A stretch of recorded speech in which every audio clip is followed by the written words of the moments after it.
Hello friends, स्वागत है आप सभी का वीकेजी स्टडी चैनल में। आज हम आपको इसमें बताएंगे बाल्यावस्था में शारीरिक विकास कैसे होता है, उनका मानसिक विकास कैसे होता है और उनका संवेगात्मक विकास कैसे होता है। ठीक है फ्रेंड्स, मैंने नेक्स्ट वीडियो में आपको बताया था, किसके बारे में बताया था, पहले मैंने आपको ये बताया था बाल विकास की तीनों अवस्थाओं के बारे में बताया था। तो फ्रेंड्स, आप लोग कमेंट करके बताइए किसको किसको पता है कि बाल विकास की तीनों अवस्थाएँ कौन कौन सी होती हैं। एक बार मैं आपको रिवीजन करा देती हूँ, जिसको जिसको पता है आप लोग प्लीज़ कमेंट कीजिए। देखिए, बाल विकास की जो तीन अवस्थाएं मैंने बताई थी आपको, सहसावस्था बताई थी, जिसकी क्या बताई थी आयु मैंने, जन्म से लेकर के 5 वर्ष तक की सहसावस्था की आयु होती है। नेक्स्ट मैंने आपको बताया था बाल्यावस्था। बाल्यावस्था की आपकी एज कितनी मैंने आपको बताई थी, 6 वर्ष से लेकर के 12 वर्ष तक की एज बताई थी, बाल्यावस्था के अंतर्गत आती है। उसके बाद आती है आपकी किशोरावस्था। किशोरावस्था आपकी 13 वर्ष से लेकर के 18 वर्ष तक की जो अवस्था होती है उसको किशोरावस्था कहते हैं। ठीक है फ्रेंड्स, मैंने आपको सहसावस्था के बारे में सब कुछ बता दिया, उनका शारीरिक विकास, मानसिक विकास और संवेगात्मक विकास किस किस ढंग से होता है और मनोविज्ञान का किसने किसने मतलब क्या क्या प्रतिपादन किया है, मैंने सब आपको बता दिया है। अब हमारा नेक्स्ट चैप्टर है बाल्यावस्था में शारीरिक विकास। ठीक है फ्रेंड्स, तो सभी लोग ध्यान से अब आ जाइए, क्लास अटेंड करिए। तो हम बात करेंगे पहले बाल विकास की। शारीरिक जो विकास होता है निम्न प्रकार से होता है। कैसे कैसे होता है फ्रेंड्स, देखिए पहले उसके बाहर में हम लोग चेंजेस देखते हैं, उसके बाहर में क्या क्या चेंजेस आती है बाल्यावस्था में। हमने ये शेषावस्था में पढ़ लिया था, जब बच्चे जन्म लेते हैं तो कितना होता है। और फ्रेंड्स, एक क्वेश्चन काफ़ी ज़्यादा ट्रेंडिंग में चल रहा है, काफ़ी बार पूछा गया है, बच्चे का जो गर्भ में विकास होता है वो सिर से पैर की तरफ होता है या पैर से सिर की तरफ होता है। ठीक है, तो ये क्वेश्चन का आंसर आपका होगा मतलब बच्चे का विकास होता है गर्भ के अंदर, तो उनका पहले विकास सर का होता है, सर से विकास उनका विकसित होते होते पैर तक होता है। ठीक है फ्रेंड्स, तो ये आप लोग ध्यान रखिएगा। हम बात करते हैं बाल्यावस्था में वेट के बारे में। भार क्या है? बाल्यावस्था में बालक के भार में तीव्र वृद्धि होती है। बाल्यावस्था में क्या होता है, बालक के जो भार में तीव्र वृद्धि होती है। 12 वर्ष के अंत में उसका भार 80 और 95 पाउंड के बीच में होता है। ठीक है फ्रेंड्स, 9 या 10 वर्ष की आयु तक बालक का भार बालिकाओं के भार से अधिक होता है। इसके बाद बालिकाओं का भार अधिक होना आरंभ हो जाता है। ठीक है फ्रेंड्स, पहले क्या होता है, बालकों का भार अधिक होता है, फिर इसके बाद बालिकाओं का भार अधिक होना आरंभ हो जाता है 9 या 10 वर्ष के बाद से। ठीक है, इतना आप लोगों को समझ में आया। नेक्स्ट है सिर व मस्तिष्क का विकास। हेड एंड ब्रेन का विकास कैसे होता है बाल्यावस्था में। तो फ्रेंड्स देखिए, बाल्यावस्था में क्रमशः परिवर्तन होता रहता है। 9 वर्ष की आयु में बालक के मस्तिष्क का भार उसकी कुल शरीर के भार का 90% होता है। मतलब शरीर की जो भार होती है उसके भार का 90% क्या होता है, उसका मस्तिष्क का भार होता है। किस अवस्था में? बाल्यावस्था में। आपके एग्जाम में क्वेश्चन ऐसे पूछते आए कि किस अवस्था में कुल शरीर के भार का 90% होता है सर का भार, तो आप आंसर बता सकते हैं बाल्यावस्था में। ठीक है फ्रेंड्स, नेक्स्ट है आपका हड्डियाँ, बोन से रिलेटेड। ठीक है, बोन्स क्या है? बाल्यावस्था में हड्डियों की संख्या अस्थायीकरण होती है। अस्थायीकरण अर्थात दृढ़ता में वृद्धि होती है। इस अवस्था में हड्डियों की संख्या 270 से बढ़कर 350 हो जाती है। ठीक है फ्रेंड्स, 270 से बढ़कर कितनी हो जाती है? 350 हो जाती है। और फ्रेंड्स कमेंट करके बताइए मैंने शेषावस्था में आपको हड्डियों की संख्या कितनी बताई थी। ठीक है, नेक्स्ट चलिए आगे हम लोग देखते हैं टीथ, दांत के बारे में। ठीक है, 6 वर्ष के आयु के बच्चों के दांत गिरने शुरू हो जाते हैं। 6 वर्ष की आयु के बच्चों के दांत क्या होते हैं? गिरने शुरू हो जाते हैं ना फ्रेंड्स। पहले उनकी 6 माह से स्टार्ट होता है दांत आना, फिर 6 वर्ष के बाद क्या होते हैं, उनके दांत जो हैं गिरने शुरू हो जाते हैं और उसकी जगह पर स्थायी दांत निकलने शुरू हो जाते हैं। ठीक है, उसके बाद क्या होते हैं, उनके स्थायी दांत आने शुरू हो जाते हैं। ठीक है फ्रेंड्स, नेक्स्ट है विकास का महत्व। विकास का महत्व क्या? Importance of development.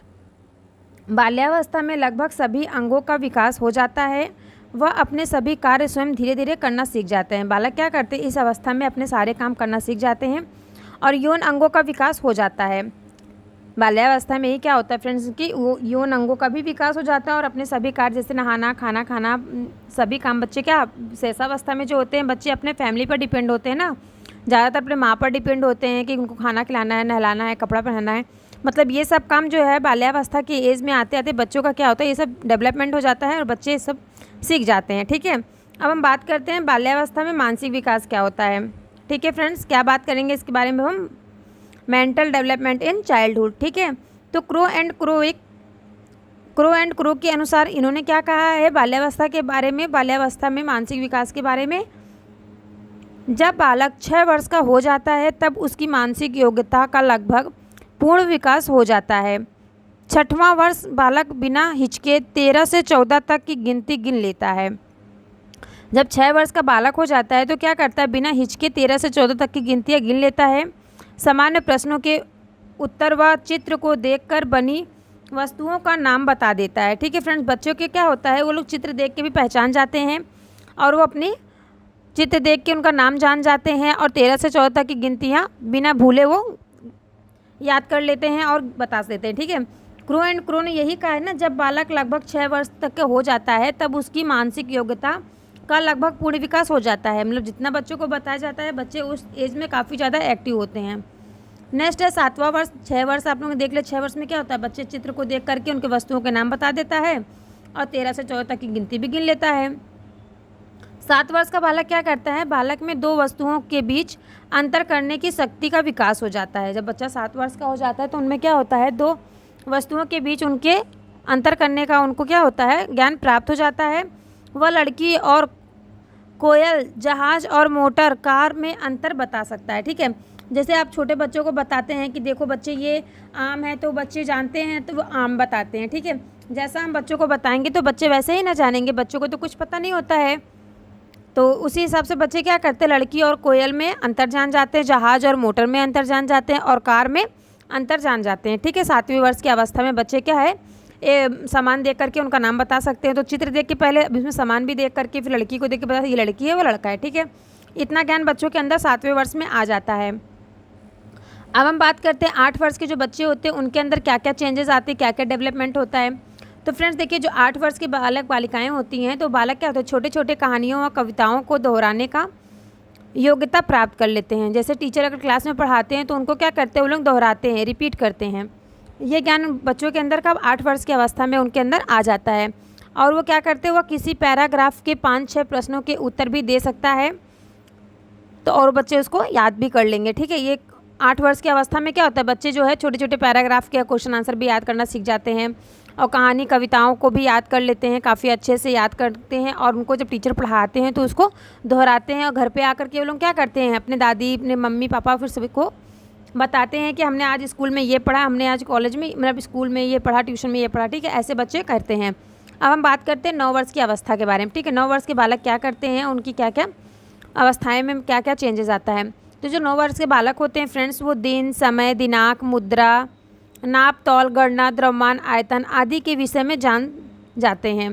जैसे बच्चों से जब 9 वर्ष के जो बच्चे जाते हैं उनसे पूछिए कि आज कौन सा दिन है, तो सभी डेज का नाम भी उनको याद हो जाता है, दिनांक उनको तारीख भी पता हो जाती है, समय का भी ज्ञान होता है कि मतलब सुबह है, हमें स्कूल जाना है, और उनको पैसे का भी ज्ञान हो जाता है कि हमें कितने रुपए चाहिए, हमें क्या खाना है, और फिर में माप तोल का भी उनको गणना हो जाती है। 9 वर्ष की अवस्था में जो है बच्चों को बालक को दिन, समय, दिनांक, मुद्रा, नाप तौल की गणना करना उनको आ जाता है।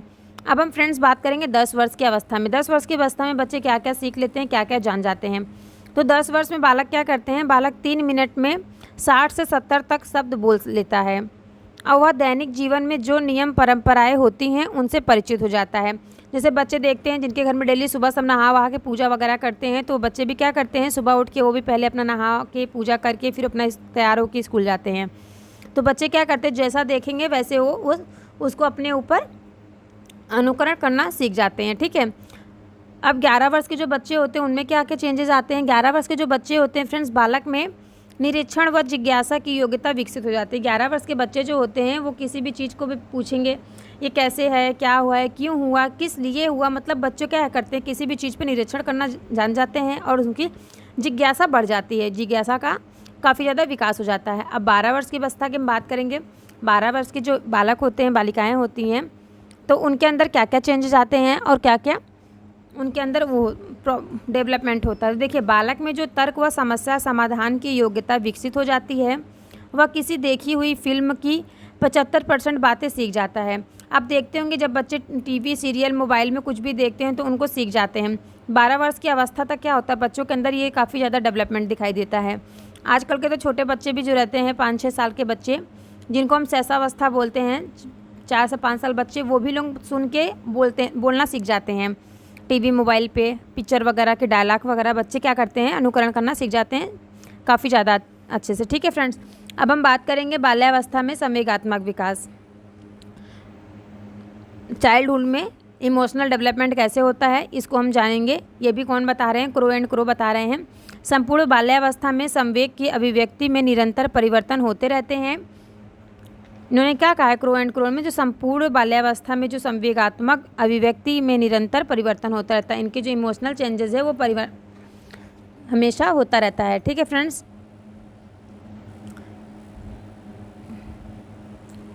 अब हम नेक्स्ट पॉइंट देखते हैं। पहला पॉइंट क्या है इनका, संवेगात्मक विकास में बाल्यावस्था में संवेग स्पष्ट व निश्चित होता है। इसमें जो है इमोशनल क्या होता है, स्पष्ट व निश्चित होता है। नेक्स्ट दूसरा पॉइंट है, बालक जो है, बालक के संवेगात्मक विकास को विद्यालय का वातावरण व शिक्षक विशेष रूप से प्रभावित करता है।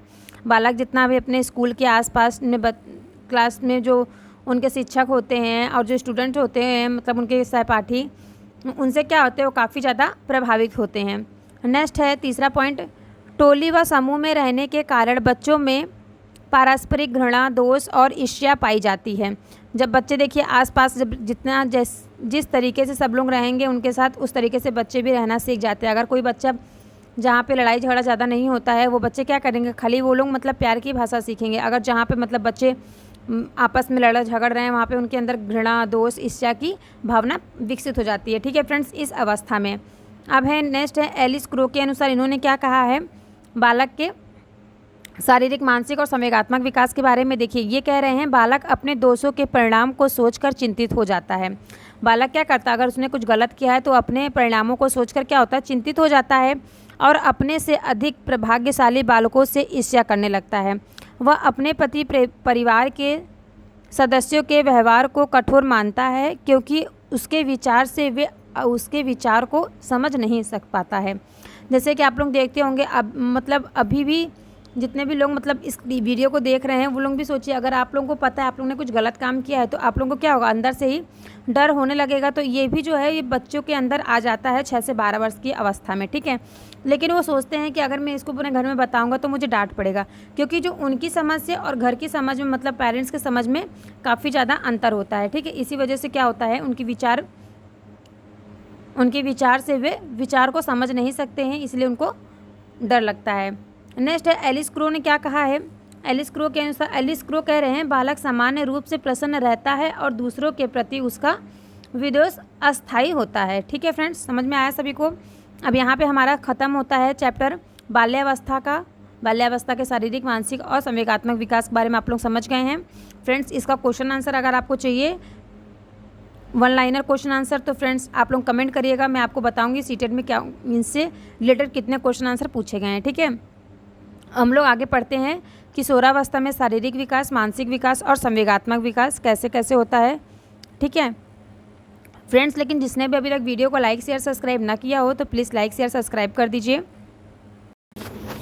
हम लोग बात करेंगे किशोरावस्था में शारीरिक विकास, मानसिक विकास और संवेगात्मक विकास के बारे में। ठीक है फ्रेंड्स, तो देखिए किशोरावस्था में जो शारीरिक विकास होता है वो किस प्रकार होता है। अभी तक आप लोगों को समझ में आया, मैंने बाल्यावस्था आपको पूरा बता दिया है। नेक्स्ट मैं आपको शैशवावस्था, बाल्यावस्था और किशोरावस्था से जितने भी रिलेटेड क्वेश्चन आंसर हैं मैं उसको करा दूँगी। ठीक है, नेक्स्ट वीडियो में। तो चलिए अभी हम लोग इसको देख लेते हैं अच्छे से। किशोरावस्था में जो शारीरिक विकास है, फिजिकल डेवलपमेंट इन एडोलसेंस में भार क्या, पहले इनके वेट के बारे में जानेंगे, फिर इनकी लंबाई, लेंथ के बारे में जानेंगे कि जो किशोरावस्था के बच्चे होते हैं उनकी लंबाई कितनी होनी चाहिए, उनका भार कितना होता है और उनके सिर का आकार, मस्तिष्क का भार कितना होता है, उनके दांत कितने विकास हो जाते हैं। अब हम इन सब के बारे में जानेंगे और फिर उनके इमोशनल चेंजेस के बारे में जानेंगे। ठीक है फ्रेंड्स, तो पहला है उनका वेट के बारे में। देखिए किशोरावस्था में बालकों का भार, किशोरावस्था में क्या होता है, जो बालकों का भार बालिकाओं से अधिक बढ़ता है। बालकों का भार क्या होता है, बालिकाओं के भार से अधिक बढ़ता है। इस अवस्था के अंत में बालकों का भार बालिकाओं से लगभग 25 पाउंड अधिक होता है। ठीक है फ्रेंड्स, मैंने आपको पहले भी बताया था, ये भी अब भी बता रही हूँ। ठीक है, तो आप लोग तीनों में डिफरेंस एक बार बना के देख लीजिएगा, नहीं तो मैं खुद आपको एक वीडियो में तीनों का डिफरेंस बताऊँगी ताकि आप लोगों को अच्छे से कॉन्सेप्ट क्लियर हो जाए। ठीक है, नेक्स्ट है लंबाई, लेंथ की बात करेंगे। 16 वर्ष की आयु तक किशोरियाँ अधिक ऊंचाई ग्रहण कर लेती हैं, जबकि किशोर 18 वर्ष के बाद बढ़ते हैं। लड़कियां क्या होती हैं, 16 वर्ष की आयु तक ही क्या करती हैं, जितनी उनकी लंबाई बढ़नी होती है उतनी लंबाई उनकी ऊंचाई हो जाती है। और उसके बाद लड़के क्या हैं, लड़कों का लंबाई जो है 18 वर्ष के बाद तक बढ़ता रहता है। ठीक है, नेक्स्ट है सिर का आकार और मस्तिष्क का भार कैसा कैसा विकास होता है, कैसे डेवलपमेंट होता है इनके किशोरावस्था में। तो किशोरावस्था में 15 या 16 वर्ष की आयु में सिर का लगभग पूर्ण विकास हो जाता है। बच्चों का जो है पूर्ण विकास 15 से 16 वर्ष की आयु में इनके सर का पूरा विकास हो जाता है, हेड का। एवं मस्तिष्क का भार 1200 से 1400 ग्राम के बीच होता है। मस्तिष्क का भार कितना होता है इनके, अगर फ्रेंड्स क्वेश्चन आपके एग्जाम में ऐसे पूछे किशोरावस्था में सिर का भार कितना होता है, तो आप लोग आंसर दे सकते हैं। जो सिर का भार होता है 1200 पाउंड से 1400 पाउंड हो सकता है, ठीक है। नेक्स्ट है चौथा पॉइंट है टीथ। इनके दांत कितने विकास होते हैं, यहाँ दांतों की संख्या 28 हो जाती है और 4 अगले दांत आने की होती है किशोरावस्था के अंत में या प्रौढ़ावस्था के प्रारंभ में ये दांत आ जाते हैं। आप लोगों ने फ्रेंड्स सुना होगा कि 32 दांत होते हैं ना, तो 32 दांत होते हैं, लेकिन 28 दांत क्या होते हैं, किशोरावस्था तक 28 दांत पूरे विकसित हो जाते हैं, लेकिन 4 दांत जो अगले के दांत होते हैं वो आपके प्रौढ़ावस्था में आते हैं। कभी कभी क्या होता है बहुत लोगों में ये किशोरावस्था के लास्ट तक आ जाते हैं, लेकिन वो भी पूरे 4 दांत नहीं आ पाते, 2 दांत आ पाते, 2 दांत वो भी प्रौढ़ावस्था के लास्ट तक आते हैं, ठीक है फ्रेंड्स। चलिए हम नेक्स्ट आगे बढ़ते हैं। इतना आप लोगों को समझ में आया इनके दांत कितने विकसित होते हैं, सिर और मस्तिष्क का भार कितना होता है 15 से 16 वर्ष की आयु में, और उनका भार कितना होता है, भार लड़कों की अपेक्षा लड़कियों की अधिक होती है, 25 पाउंड अधिक, ठीक है फ्रेंड्स। अब नेक्स्ट आगे बढ़ते हैं। आगे अब इनकी हड्डियों के बारे में जानेंगे। इनकी हड्डियों का विकास कितना होता है। छोटी छोटी हड्डियों के जुड़ने के कारण हड्डियों की संख्या कितनी हो जाती है, 206 रह जाती है। और पहले मैंने आपको कितना बताया था, इनकी हड्डियों की संख्या बाल्यावस्था में फ्रेंड्स, बाल्यावस्था में मैंने आपको 270 से बढ़कर 360-50 हो जाती है फ्रेंड्स ना।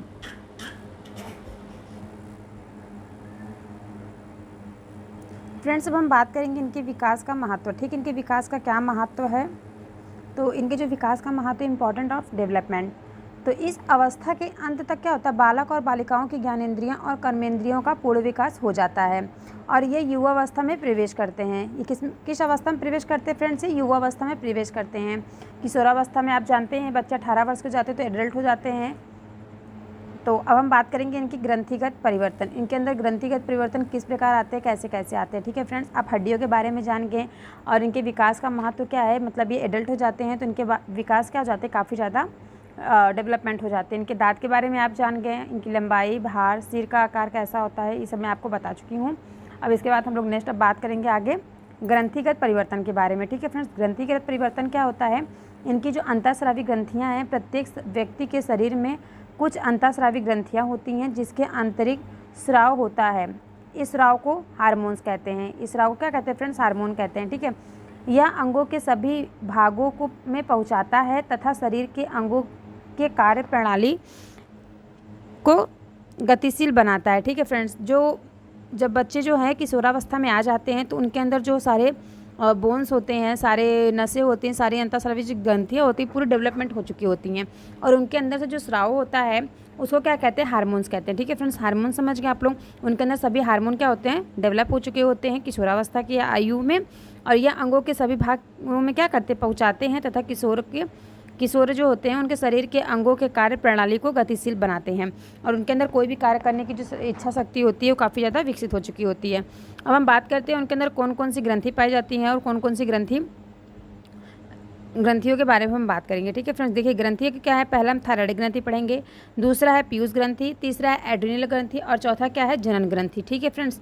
तो देखिए जो थायराइड है, थायराइड ग्लैंड यह बालकों के गले में विद्यमान होती है। ये कहाँ विद्यमान होती है, बालकों के गले में विद्यमान होती हैं, सभी के, लड़कियों के भी लड़कों के भी, दोनों में पाया जाता है, ठीक है। एवं इसमें क्या होता है, थायरोक्सिन नामक हार्मोन स्रावित होता है जो भोजन को ऊर्जा में बदलने का कार्य करता है।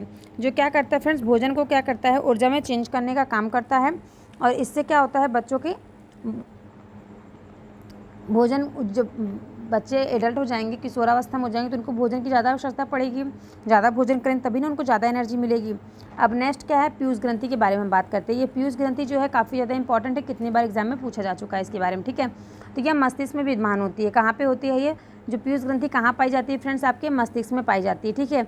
और इसको मास्टर ग्रंथि भी कहते हैं। एग्जाम में काफ़ी बार पूछा गया है, वनडे एग्जाम, काफ़ी एग्जाम जो आते हैं उसमें पूछा गया मास्टर ग्लैंड किसे कहते हैं, तो फ्रेंड्स पीयूष ग्रंथि को मास्टर ग्लैंड कहते हैं जो मस्तिष्क में पाया जाता है। इसकी अत्यधिक सक्रियता से अधिक लंबा तथा कम सक्रियता शारीरिक विकास कम होता है, ठीक है फ्रेंड्स। समझ में आया आप लोगों को पीयूष ग्रंथि के बारे में। अब नेक्स्ट हम लोग आगे पढ़ते हैं एड्रिनल ग्रंथि। एड्रिनल ग्रंथि क्या है फ्रेंड्स, इसके बारे में हम लोग जानेंगे। एड्रिनल ग्रंथि फ्रेंड, इसके द्वारा एड्रिनल नामक हार्मोन स्रावित होता है। इसके कारण क्या होता है, एड्रिनल नामक हार्मोन जो है स्रावित होता है, जो संवेगों को क्या करता है, नियंत्रण करता है, जो बच्चों की इमोशनल को नियंत्रण करता है। इसके स्राव की कमी से व्यक्ति क्या होता है, चिड़चिड़ा हो जाता है, उदास निर्बल हो जाता है। ठीक है फ्रेंड्स, इसकी जब कमी होगी तो बच्चे उदास हो जाएंगे, चिड़चिड़ा हो जाएंगे और उदास रहेंगे। ठीक है।